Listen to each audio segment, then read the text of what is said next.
আসসালামু আলাইকুম। কেমন আছেন সবাই? আশা করি সবাই ভালো আছেন।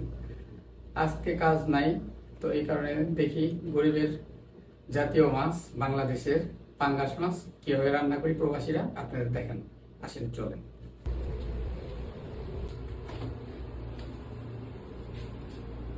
দেখি পাঙ্গাস মাছ কোনটা। মাছ তো বেশি, খুঁজে পেতে মুশকিল হয়, এটাই হবে সম্ভবত।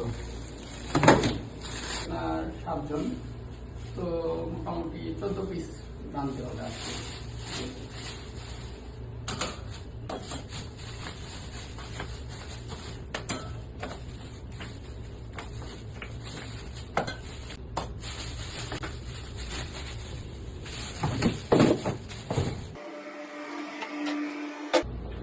পানি দিয়ে প্রথমে ভিজিয়ে নিই, পরে আস্তে আস্তে করতে কি দেখাচ্ছি আপনাদের। এই পাঙ্গাস মাছ আপনার যে প্রবাসী যারা খায় তাদের তো পাঙ্গাস মাছ ফ্রিজে রাখা হয়, বাংলাদেশ থেকে আসে, অনেকদিন লেট হয়, এই কারণে আপনার মাছের মধ্যে একটা গন্ধ আসে। তো এই কারণে চামড়া তুলে ফেলবো। এই বাংলাদেশের মতো আপনার ডুমরা পাতা দিয়ে বা মাজুরি দিয়ে ঘষে পরিষ্কার করবো, পরিষ্কার করবো না, আমরা একদম তুলে ফেলে দিব। আচ্ছা দেখেন, আস্তে আস্তে করতেছি।